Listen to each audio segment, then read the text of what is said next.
Good evening, everyone, and welcome to the 30th monthly case webinar series. Yes, 30. We've had 30 of these webinars for the last few years, which is absolutely amazing. And thank you so much to those that, have been so loyal in coming every single month to these webinars. We really appreciate it, and we really hope that, you've gained value from Dr. Lasker and him, of course, giving up his time to deliver these sessions. So again, we'll be joined by Dr. Imran Lasker in a second, who will be presenting some plain film CT and MRI cases. I will be posting a collection which is shareable with anyone with a link. So as long as you click onto that link, you'll be able to access the cases for today.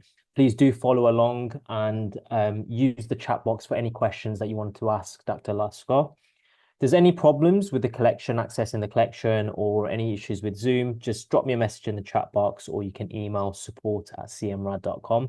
There'll be a short little survey which I'll send at the end. And if you fill that in, we'll be able to provide you with a CPD certificate for attending today's webinar.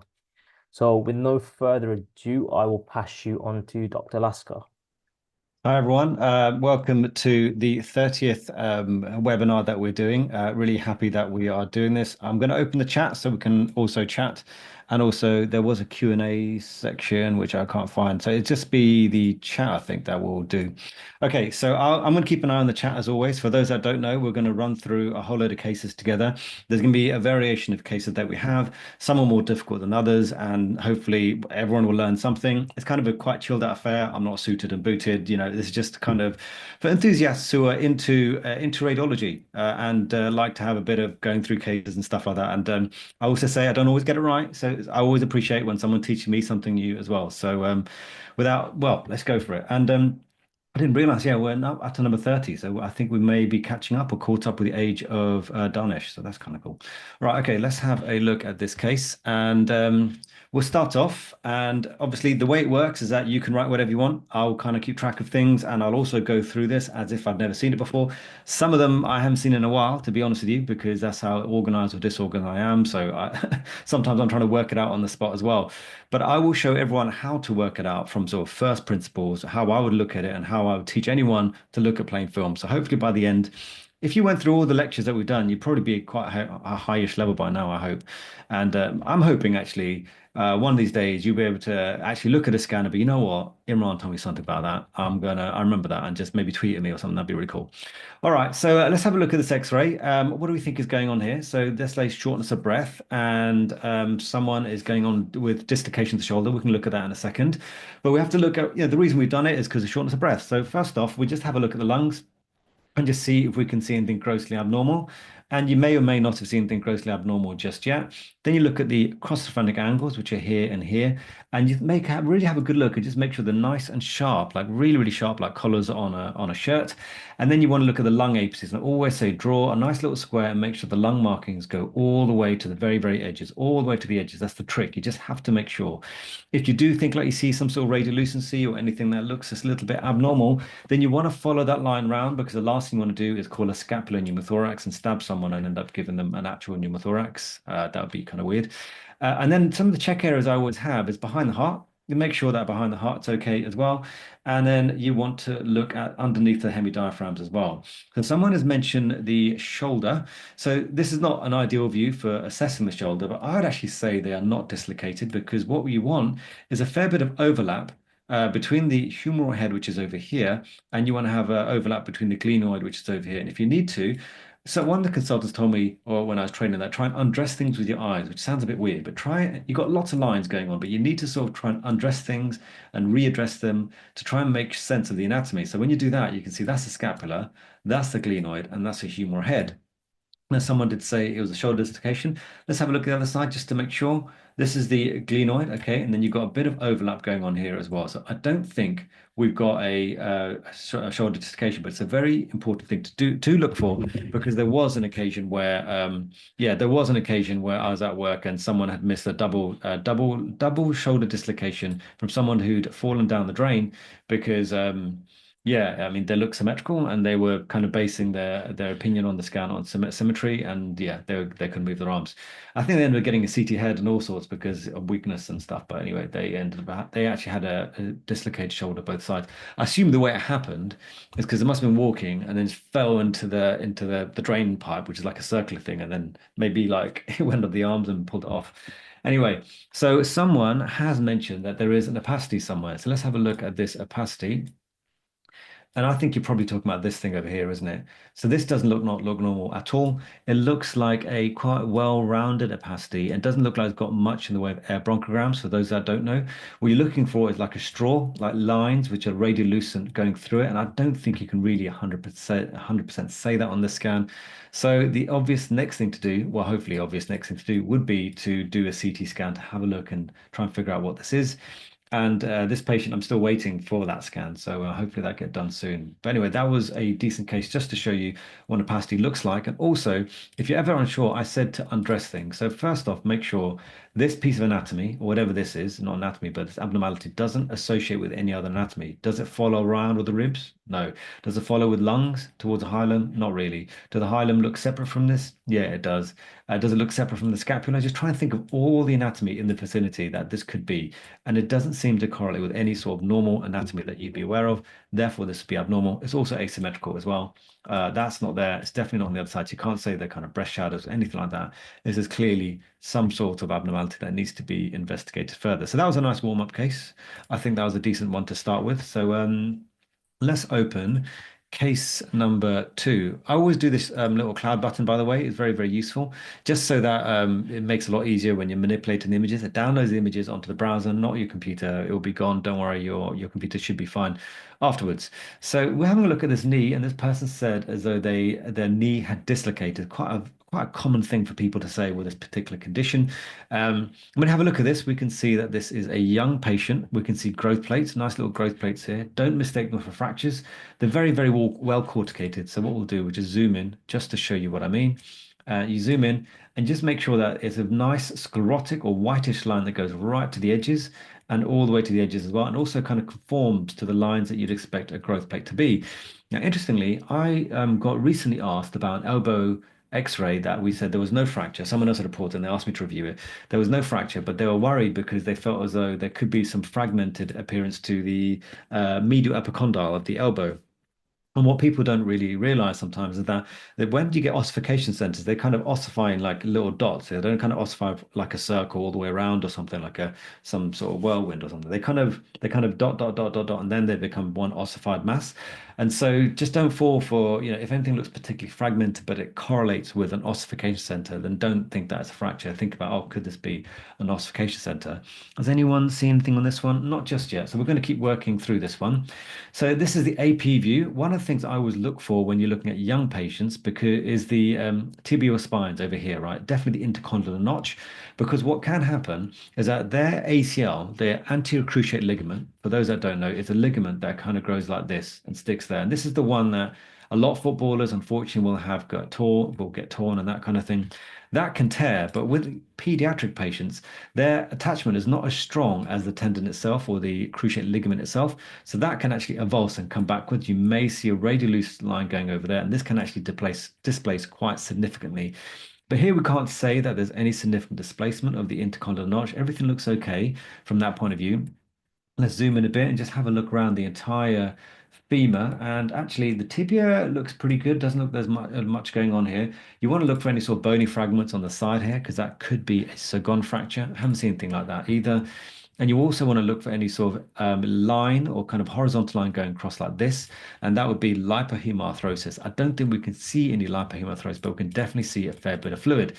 Now, something that strikes me on this sort of lateral view or horizontal beam view is this the patella does seem to be slightly kind of far up, doesn't it? It does look like it's slightly far up, and you can almost assume that actually that patella length is kind of going to be a lot smaller than that patella tendon length as well.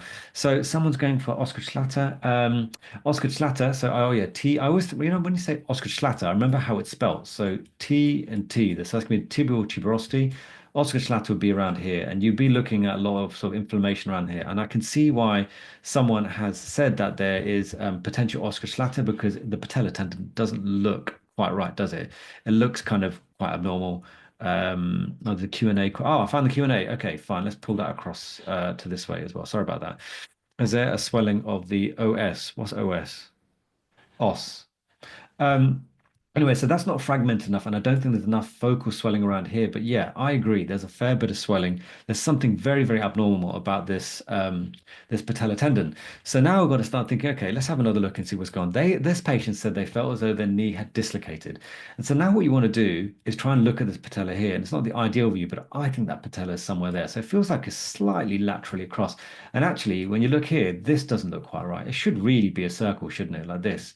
This should go around like this should go all the way around like this, and this should not be caving in like this. So now you've got to think to yourself, okay, what could have happened here? And so I always describe it as, there's baseball mitts. So if I should just show you baseball mitt, it's these things, right? So let's say the patella is that little ball sitting within that baseball mitt, right? And then this is actually the groove where the patella sits. So what you'll notice with the baseball mitt is that you've got your kind of shorter thumb area and this longer sort of finger area. And so this is similar to the way the knee is, in that you've got a medial trochlear facet and you've got a lateral trochlear facet. And that's because the patella is always trying to disappear. It's trying to disappear this way, but your body kind of tries to keep it in place by having longer fingers or a longer lateral trochlear facet. So if it does escape, it always escapes laterally, and then it tries to come back and says, oh no, I've gone too far. And then it hits the side and then comes back again and it goes over here. So right now I'm thinking, okay, you've got a thickened patellar tendon. You've got what you've said, you feel like you've dislocated your knee, and you've also got what looks like an indentation fracture of some sort of fracture sitting over here as well. So I'd be concerned this patient's had a lateral patellar dislocation. And so I think what we have next is the MRI scan of this patient. So what I'm going to do, I'm going to download all the images because it's just a lot easier like that. And then we're going to bring this up to here and just have a look and try and interrogate things. Actually, you know what? I'm going to go through a knee like properly. So let's zoom out a bit here and let's have a look. So this is going to be, so people kind of think, okay, am I in the medial knee or the lateral knee? And that can be difficult to identify at first. And you may think to yourself, well, I know the fibula is going to be on the lateral side, so therefore this is going to be the lateral side. But if you don't have that, and you can't see the fibula, look at the shape of the lateral aspect, all right, the lateral tibial plateau, and it looks like the end of a gun, like a shotgun, right? So shotgun's going to look like this. I'm going to draw a really bad shotgun, really bad double barrel shotgun, and that's the handle. So if you ever have a shotgun, you're probably not going to want to hold it between your legs. It's going to be on the outside of your legs, and that's therefore going to be the lateral. And in the medial, it looks like a golf tee. So when you play golf, you always have the golf tee between your legs, and therefore this would be this would be the medial aspect of the knee. Okay, so now we've identified the medial and the lateral, kind of go across, and the menisci are the kind of bow tie looking things here, and they actually look pretty good. So now when we come up to this area, to the patella is sitting within that trochlear groove, a bit like what I was telling you earlier, that mitt that we're talking about, the kind of hand holding the ball in situ. But this is kind of a bit far away from the actual mitt. It's kind of a bit superior. And that baseball mitt looks a bit shallow. So then they're kind of almost trying to catch the patella with a flat hand rather than a curved hand. So this must mean they're going to be a little bit predisposed to patella movement. The other thing to look at is the patellar tendon where it inserts, so the tibial tuberosity.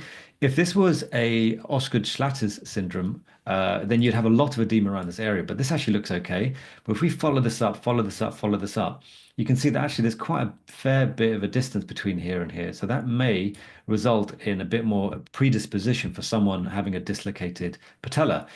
Now, when it comes to this area, you can start to appreciate a few things that are abnormal. And if you don't know much more about MRI, let's just say anything that looks bright in this particular image is going to be fluid. Anything that's going to be darker, like this stuff, is going to be the fat, right? So this is fluid because we know that's a joint effusion. So anything that else, that's going to be like ligament over here, that's going to be bone cortex over here. But over this area, this all looks very, very edematous, right? This one looks very, very sharp. This one doesn't look very sharp, does it? So that might, therefore, this is going to be the lateral patellofemoral ligament, and this is going to be the medial patellofemoral ligament. As you can imagine, what would have happened is, hang on, let's go try and see if I can find the other bit of bruising. What would have happened is that you got some bruising over here that would have gone right across the other side, hit this side and come back again. So now we're going to look for that bruise on this side, And coming down to this level, you can feel like there's a bit of a bruise there, and actually a little bit of a bruise there on that side as well.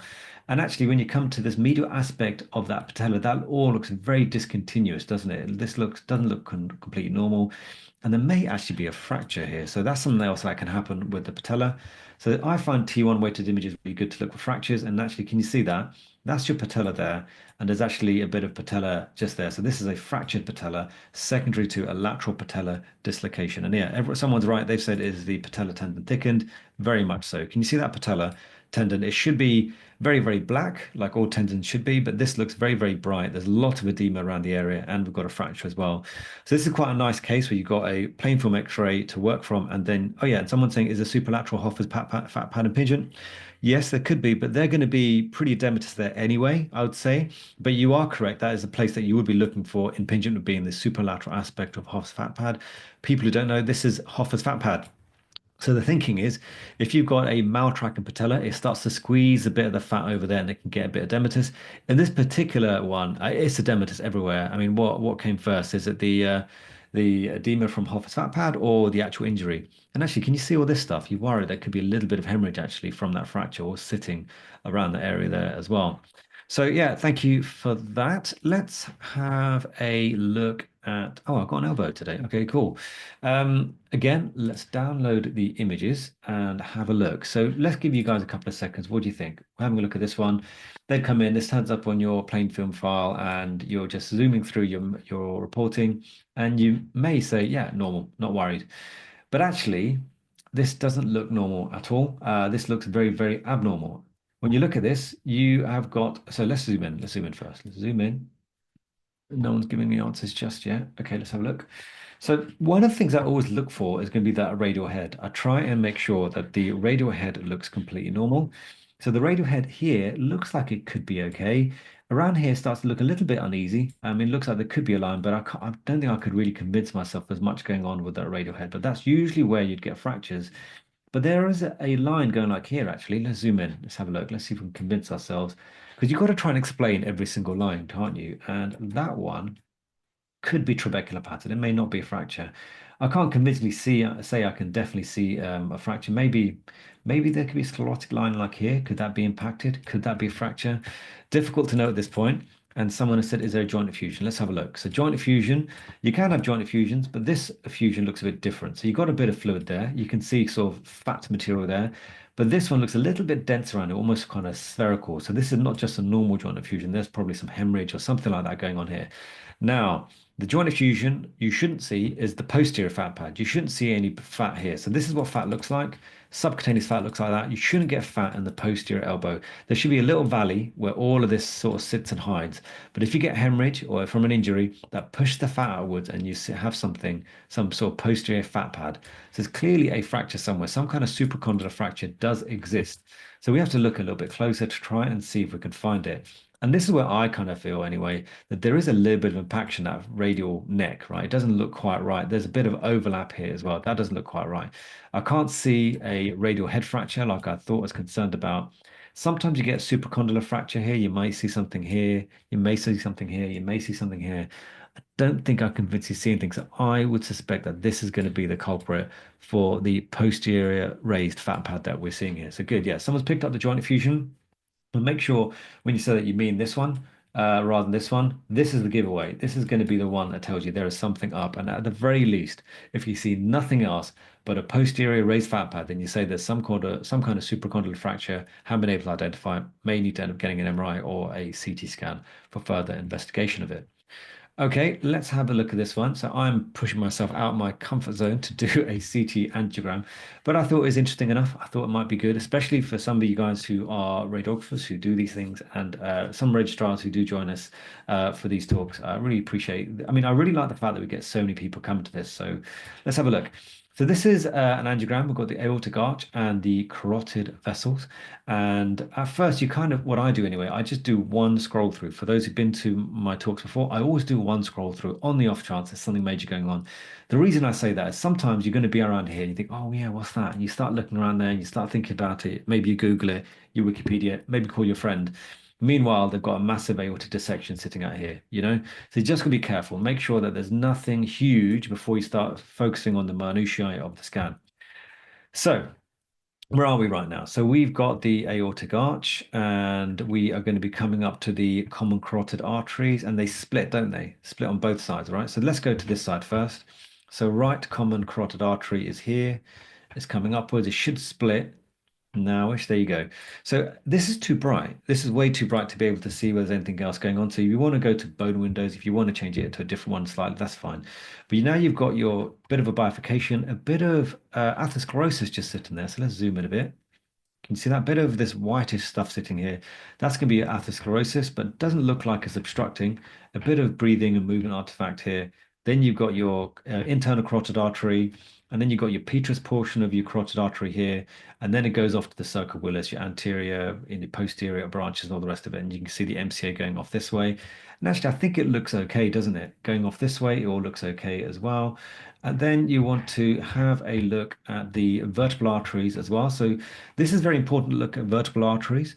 The reason being because when you get C-spine fractures or even just sort of sudden traumatic injuries, you can get really big vertebral artery injuries. And so I always say that if someone's had a significant neck injury and they come up with any sort of weakness, anything like that, then you have to sort of suggest that, we need to do an angiogram to have a closer look at the vertebral arteries. But you've got one vertebral artery here and one vertebral artery here. Now, the other thing I'd say is that I made this mistake a long time ago, is that sometimes one vertebral artery is smaller than the other, and quite significantly so, really significantly so. So that's not always an abnormality. Sometimes it's just the way people are made. Now this will kind of branch around here like this and then join up to be the basilar artery, and the basilar artery actually looks okay as well. So I remember what someone told me that actually if you think someone's got a basilar artery thrombosis, they can't really stay still. So it's a very hard scan to get. And so if you are worried, then just go with I mean, yeah, just that could be a clue. So if you've got a non-contrast study, a bit of hyperdensity, then they're not really staying still, then you've got to worry about whether there's potential of there being a basilar artery thrombosis. Okay, so yeah, someone's come up with something. Let's have a look. So carotid artery, common carotid, splits into external and internal. Let's follow that. Oh, hang on. See that? It's gone. Let's come back. Common, then internal, and it's completely gone. Okay, bit difficult to see now. Let's see if we can find it. So what I'll try and do is follow up from here. Can you see that? Actually, yeah. So you got your circular Willis, and your circular Willis looks okay. It's getting flow from everywhere else. You're coming down to where your petrous portion of the carotid vessel should be. And actually, when you compare the both sides, that looks very different, doesn't it? Let's do the windowing a bit just to be sure. See, that's one vessel. That's the carotid artery. That one does not look right, does it? Coming down, coming down, coming down. Yeah, it's not there, is it? It's there, it exists. And now you can see my mouse following it, and then it reconstitutes here.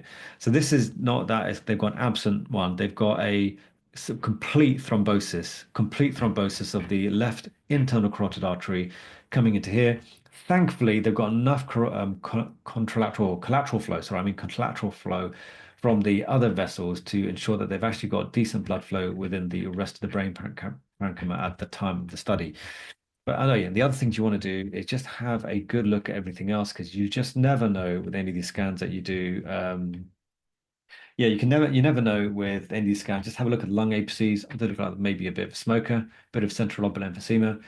The few times I've managed to find a cancer or something, just you have to look and then go sagittals, have a look at the bones as well. A bit of osteoarthritis, but everything else looks okay. It doesn't look like there's a fracture there at all. Okay, good. Fine. So let's have a look at the next scan. So this is kind of more of what I do. I do a lot of on-call work for some of the teleradiology companies, and yeah, these are the kind of things I get up to in the middle of the night or early mornings. So let's have a look at this one. This patient, I think they said they had abdominal pain, and then the X-ray, they were worried there could be a perforation. They are worried about a potential of there being a perforated duodenal ulcer. This is a contrast enhanced study, and I always do the same thing. I go all the way down, all the way down, all the way down, all the way down, like so, all the way through, all the way through, all the way through like this. Okay, so good. Has anyone seen anything just yet? Come to here, maybe anything there? Coming up, coming up, coming up. So it looks like they've been given oral contrast as well. So we've got IV contrast and some oral contrast, which is here, right? So the reason they've been given oral contrast is if there is a leak or a perforation, then you'd expect some of this oral contrast to end up somewhere else outside of the bowel. So now we just got to look around and see whether we can find any contrast outside of the bowel, and I don't think we've seen any. Right, so yeah, something a bit obvious here has got a, sort of what looks like a midline, maybe potentially, yeah, periumbilical hernia that contains some fat, bit of inflammation within that fat as well, so it doesn't look quite normal. Right, let's have a look at the rest. So what else could be causing these problems? So there's a bit of a weird look to this liver, doesn't it? Because liver should usually be quite a nice sharp thing like this. Yeah, I've actually done quite a decent drawing of that. But this one looks like kind of scalloped inwards, right? So something's pushing against it. Something's pushing against it, right? So yeah, so let's have a look. So let's have a look what's going on. So yeah, something's pushing against it. So some sort of mass effect. Okay, so that's the stomach. So what's that? That's not a stomach, is it? So at first you may kind of scroll through think, oh, that's stomach. But actually the stomach's the stuff with the contrast in it, isn't it?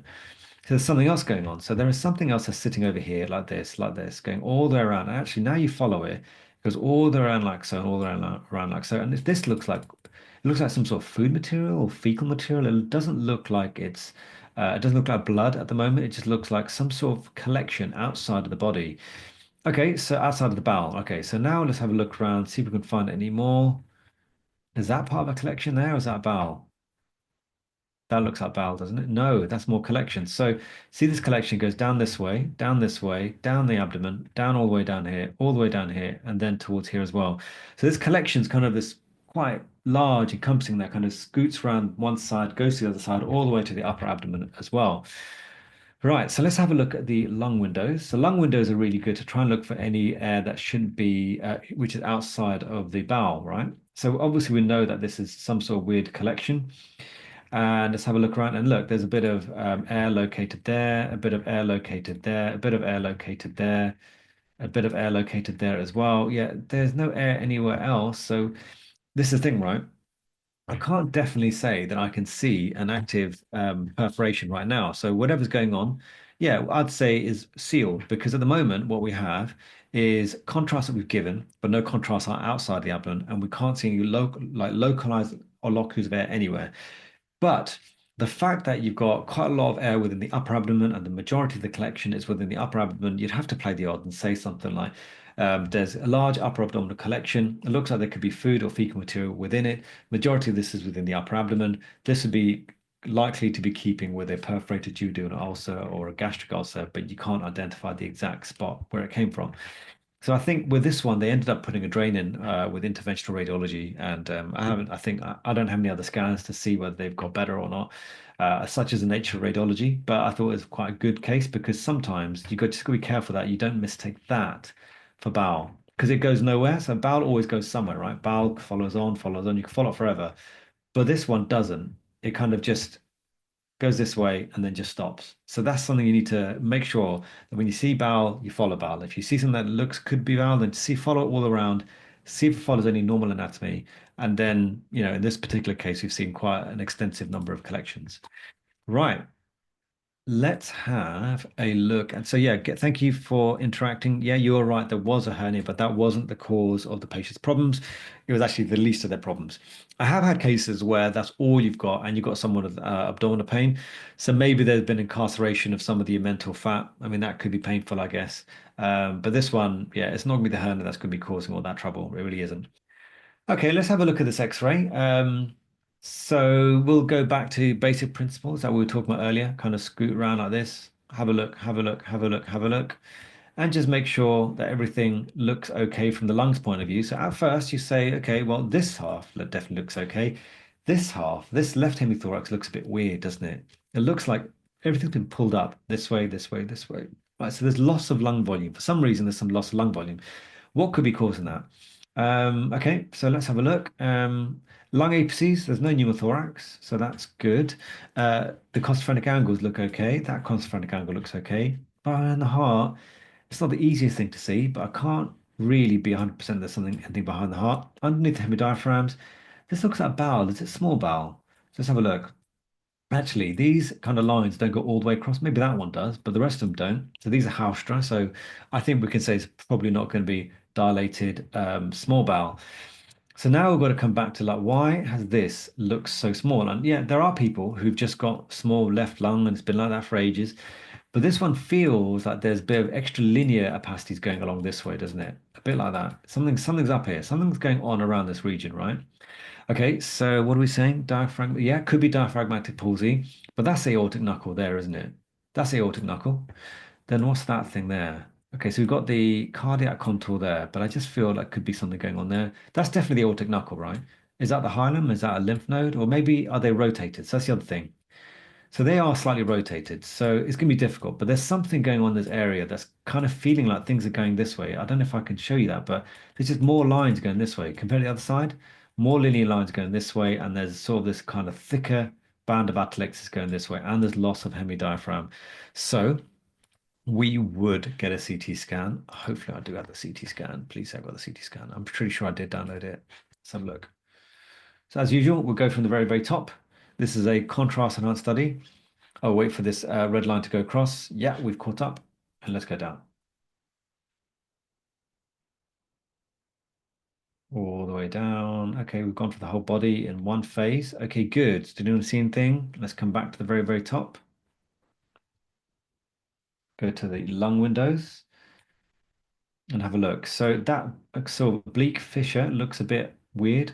Then you've got what looks like a lesion going this way, more thick band of atelectasis going all the way across. Yeah, and then kind of extending toward the hilum. Very, very spiculated. For those that don't know, spiculated looks like a star shape kind of thing, so spickled. And then you've got a big thick band of atelectasis going this way. Looks a bit like a bit of consolidation or collapse of some of that lingula. Let's go back to the soft tissue. Yeah, so that's collapse. And yeah, exactly right. Someone said left hilar lesion. That's right. So you've got quite a spiculated appearance, what looks like a big hilar lesion. It's looking like it's causing some encasement of that pulmonary vessel. You can see how diminished that vessel is. So you've got that pulmonary artery, and that's really, really small, isn't it? Really, really small. So this looks like what looks a very extensive mass, which is causing some mass effect. It's got mediastinal involvement, encasing the vessels. You'd be concerned that this is an underlying malignancy. This patient will need to go much further and end up getting probably a biopsy. Could do it via the bronchus, going in that way and taking a sample. That could be the safest thing. Sorry, talk too much. Anyway, so now we just got to make sure there's what else is going on in the scan. Make sure there's no other metastatic foci anywhere else. Don't know if you can see this, but there are what looks like these kind of calcified lesions in the pleura. So there could be some underlying asbestosis at some point in life. A bit of an older patient. Let's look at the adrenal glands. They look okay. A few renal cysts. Nothing else going on. Bilateral inguinal hernias, slightly bigger on the left over there. And what's that? So that's urinary bladder, and you've got diverticulum. So that's a diverticulum coming off the urinary bladder. So I'm not particularly worried, and everything else looks okay. Now we've got to just make sure the bones are all right. Oh, really bad arthritis. Can you see that hip there? There's lots of joint space, lots of subarticular cystic change. I usually, actually, this is a pro tip, something that took me a while to learn. I always do sagittal views, right? For looking for metastases and always to kind of stop at this area here. The reason I do that, because I've been caught out with a metastatic focus located on one of the pedicles.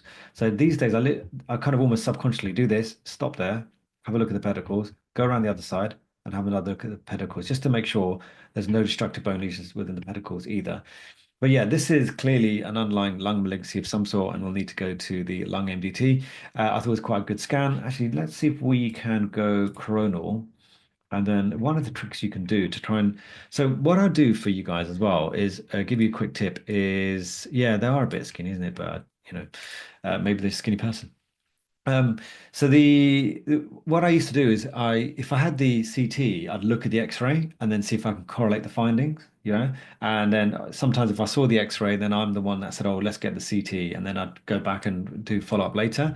And one of the ways you can try and do a bit of kind of a weird follow-up thing, I can't bring the X-ray up at the same time, but as you do this and just have a look at it and compare it to the X-ray and think, okay, well that does correlate now when you look at it. Oh, that does look a bit different. And so we had an aortic arch, which is here, but I felt as though there was something over here, and that's exactly what we're seeing now on the CT scans, the aortic arch, and then that. And this is why it's quite important to try and identify the normal structures that you are aware of when you're doing these things. And now can you see this almost feels like the X-ray that we saw earlier? I wonder whether there's a way I can, if I do that, open a new tab, bring that up.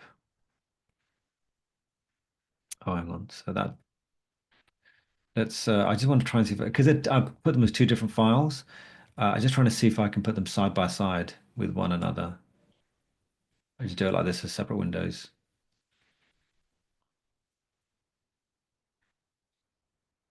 Oh, where's it gone? You see what I mean? So this is how you learn. This is how you do these things, right? This is how you get better from doing the job, which is doing a lot of the job, is just comparing now. Like, okay, what can I see now? Yeah, that band of atelexis. Yep. Can I see a bit of thickening? Just maybe. But there, yeah, I do feel like there's something going on there. You see what I mean? And that's how you kind of get better and better at this stuff. Okay, so let's go back to the next case. So that was that one, that was that one, that was that one. Oh, I don't remember putting another knee MRI. What's this one then? Oh yeah, okay, fine. It's just one view. Let's have a look. So this is a knee MRI again. I think someone mentioned I don't do much MSK considering I'm meant to be an MSK radiologist. I feel like I'm more of a just a radiology likes radiology, but I guess I have to put my hat in somewhere, put all my eggs in one basket on some level. Honestly, if I had the chance, I'd learn all of radiology if I was allowed to. But anyway.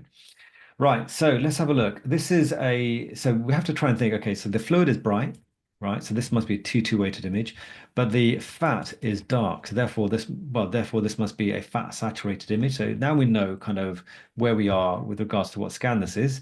And remember what I said? So this is what is this, the medial or the lateral? Does it look like a gun? Or almost. But then you come up to here, it looks a bit like a golf tee, doesn't it? So I think that's going to be the medial. It's come across the other side. Now that definitely looks like an end of a gun, like end of a shotgun. So that's going to be the lateral. Okay, so the menisci, the little kind of bow tie sitting here like this, like your James Bond coming across. You got your ACL sitting here. You got your PCL sitting here. Coming across to here, this is going to be the lateral meniscus that's sitting here. And actually over here, can you see that? That doesn't look quite right. All this stuff. So this is normal bone and this is not normal bone, right?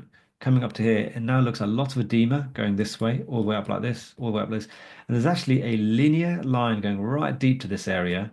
And then the chondral surface, for those that don't know, this is what chondral surface looks like. So you've got black, very black, then kind of almost fluidy, and then you've got your fat.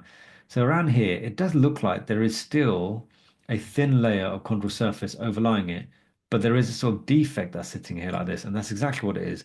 There's an osteochondral defect, and the way I usually do this, in case you guys are ever concerned, I just go to the daddy of all these things, Radiopedia, have a look. Okay, so which one is the one that's got a bit of fluid beneath it but not displaced? It's going to be stage three. So you come back here and think, yeah, is this a stage three osteochondral defect? Yeah, lots of fluid underneath there. It's not displaced. It's definitely like this curvilinear area of bone marrow edema.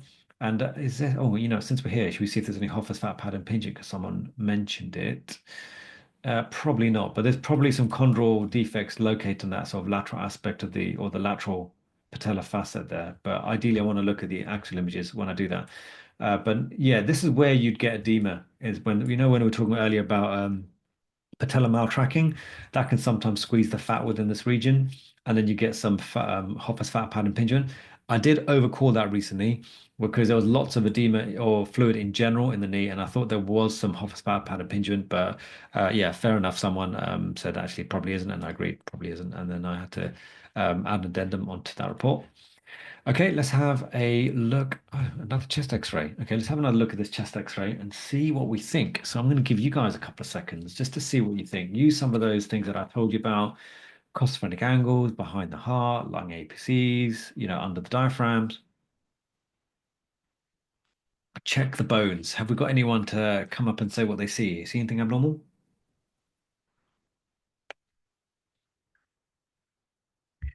Okay, right, let's have a look. So at first, what we know without even looking at the X-ray itself is that this person's probably quite unwell.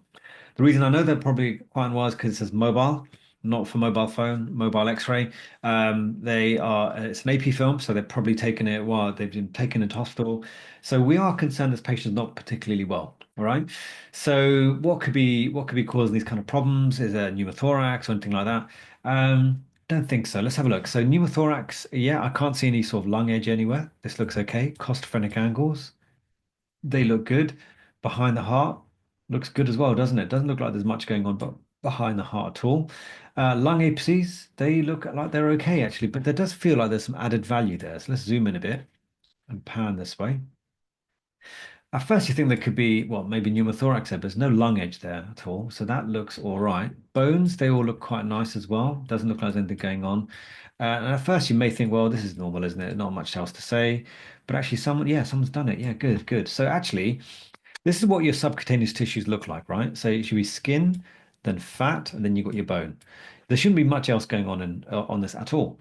But when you come to the supraclavicular regions on this patient, you can actually see this kind of radiolucent areas where you shouldn't have. And what we'll do, we'll go to this X-ray, for example, with the other person. Let's have a look. Does it open?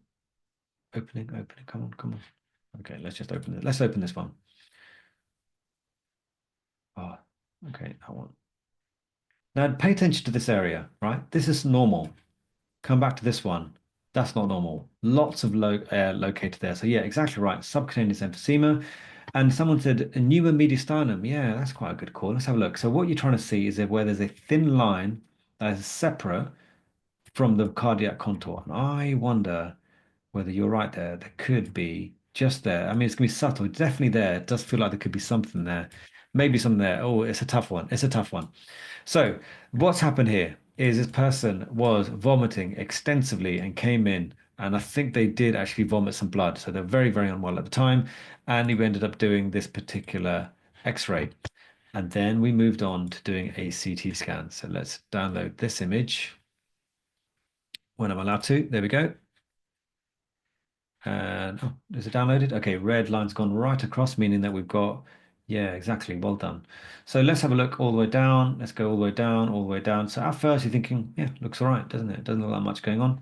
And then go to the lung windows and come back up. And now, can you see there's a big difference with all the other scans that we saw? There is some pneumo mediastinum. This is all air located here. That's the mediastinum. Coming up this way, yeah, lots of air around there.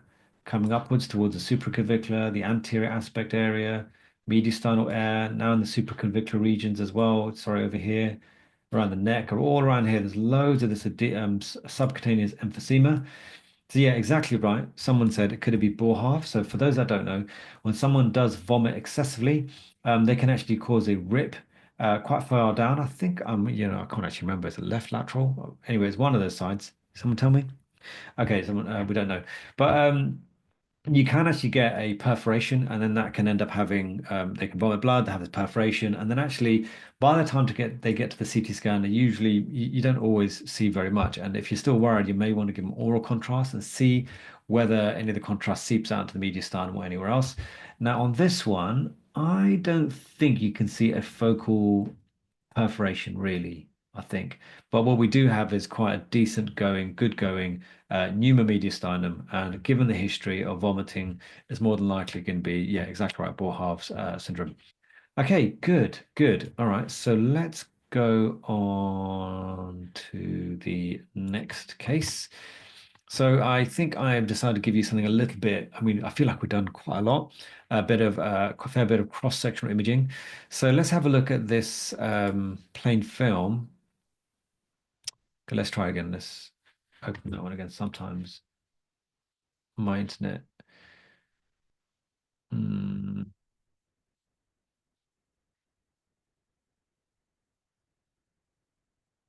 Don't know if the kids. I mean, the kids just got home swimming. I don't know where but I should have good internet, so I don't know what's going on. Let's close that.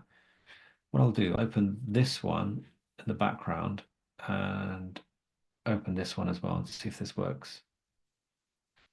Nope. Okay, let's do.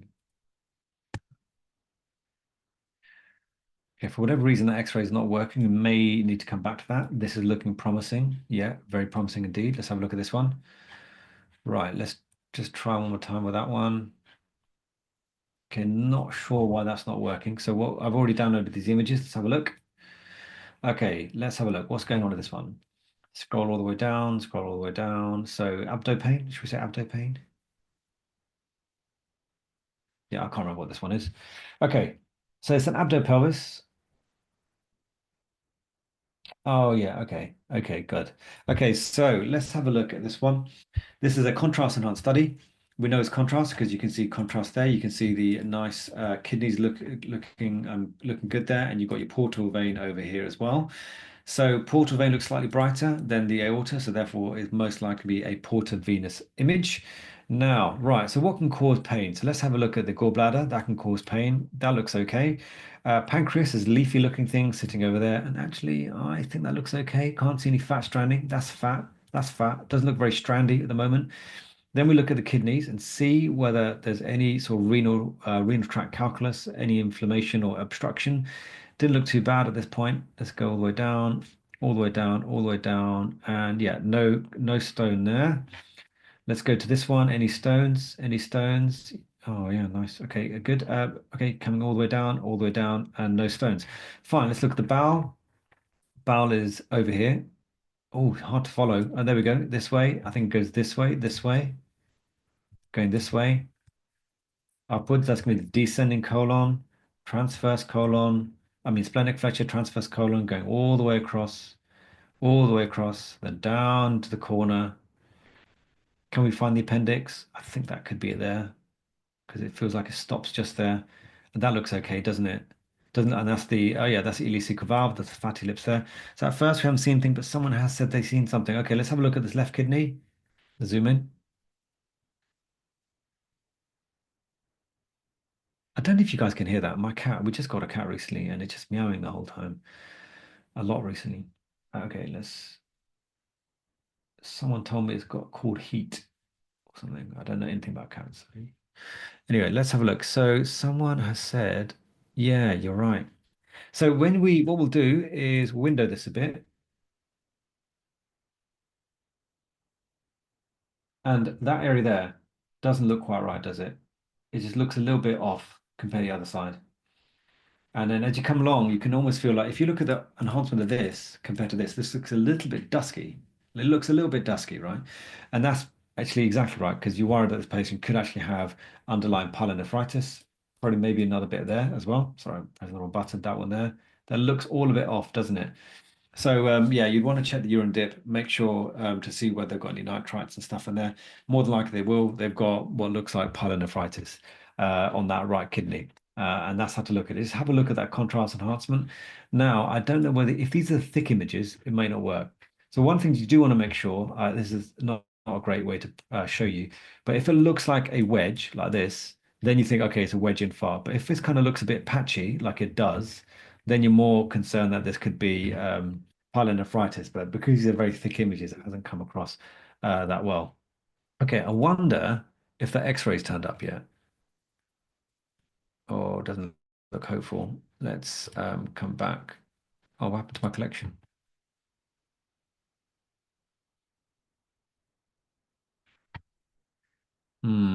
Well, what I'm going to do is come back to the very top of our chat. Oh, exit page. Okay, fine. And then refresh, maybe? Is it because I've got other things open? Is it this one? Sometimes that does it, doesn't it? Where you've got too much memory being used or something. Let's try this hand X-ray again. And then also get this chat back to where we were. Oh, all right, it's working. Cool. So maybe that's what it was. Okay, so let's have a look at this hand X-ray and see if we can find anything grossly abnormal. So have a look at the radius. Always have a good look at the radius. Make sure it's okay. You always have this little bit of a nub in there, but it doesn't look like anything is displaced. There's no radiolucencies, no extra sclerosis anywhere, so that looks okay. This articular surface looks okay. Scaphoid looks okay as well. Let's have a look at the metacarpals. So the metacarpals are that one, that one, that one, that one. They all look nice. Another metacarpal looks okay. So at the moment, we're not looking at much going on.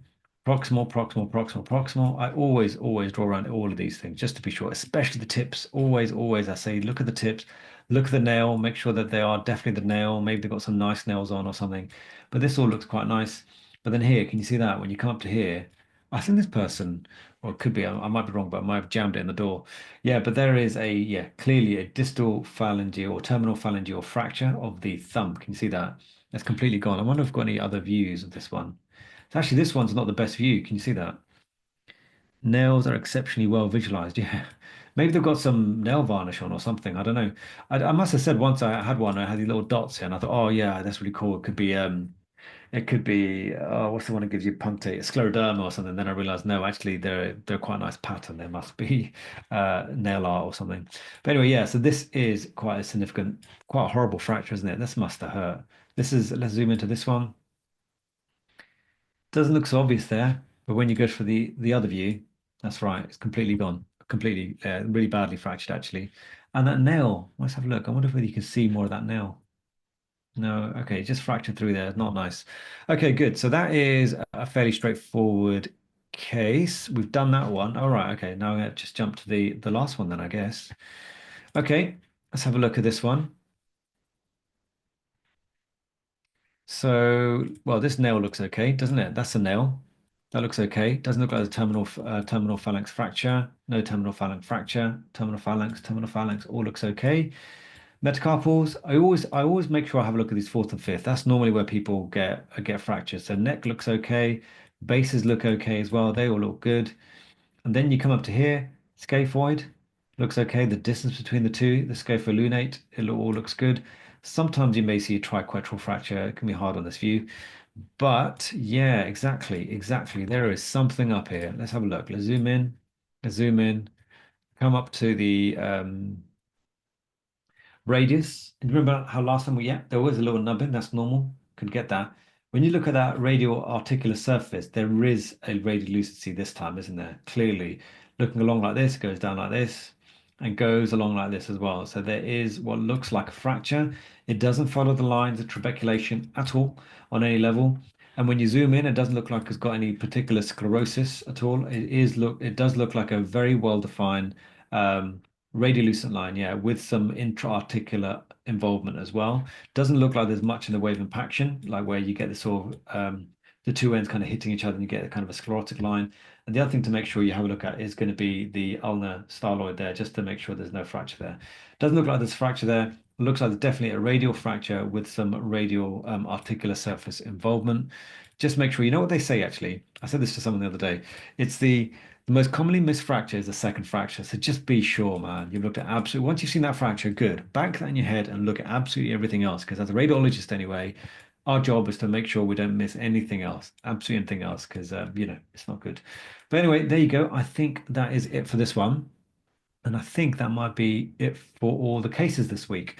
So, as always, thank you so much. Always appreciate it. I hope you do learn something. I definitely learned something. I do, as you probably know by now, I quite like teaching and I do want to be the best teacher that I can be. So, do drop me a message, Twitter me, whatever. I've got a website as well if you want to find it, email me. I do want to make these the best things possible to give you as much value as possible because I really, the way I see it, if I teach you to help someone, then hopefully by helping them, it becomes some sort of good positive feedback karma thing. Anyway, until next month, we're going to be coming up to Christmas. I hope everyone is ready for Christmas and done all your shopping and all the rest of it. And that'll be it for me. So I'm going to stop sharing and hand it back to my colleague, and I will see you on the next one. Have a great month, everyone. Bye. Thank you, Dr. Lasker, for another great monthly webinar. I'm not sure if you can still hear me. There we go. I'm going to be posting this in, just a short feedback. And after filling this in, you'll be able to get your CPD certificate, which will be sent directly to you. So please do fill that in. If you missed the link now, when you close the webinar, there will be the link available to you again. And thank you, everyone, and I'll see you next month.